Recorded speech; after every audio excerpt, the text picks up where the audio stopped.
చిన్న పాప లాఫీ inter exams రాసింది.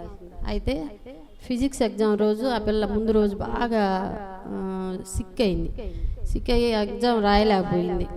రాయలేక ఫిజిక్స్ ఎగ్జామ్ రాసి వచ్చి బాగా ఏడ్చింది. ఆ రోజు నేను ఫిజిక్స్ తప్పుతానమ్మా, నేను రాయలేదు, 22 మార్కులకే రాసి వచ్చానమ్మా, 21 మార్కు పాస్ మార్క్ అనమాట, 22 మార్కులకి రాసి వచ్చానమ్మా, నేను తప్పుతాను ఫిజిక్స్ అని ఆ రోజు ఏడ్చింది.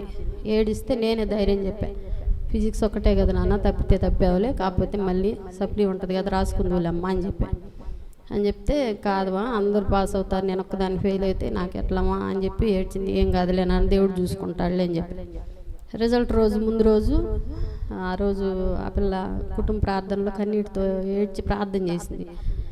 దేవా నాకు కూడా విజయం అయ్యా అని చెప్పి ప్రార్థన చేసింది.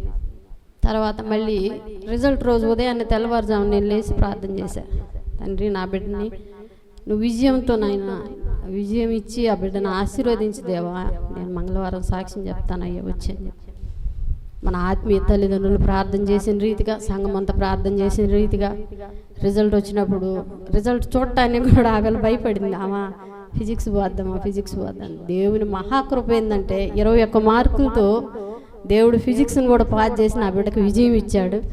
తల్లి గారికి, ఆత్మీయ తల్లి గారికి, తండ్రి గారికి నా ప్రత్యేకమైన వందనాలు తెలియజేస్తున్నాను.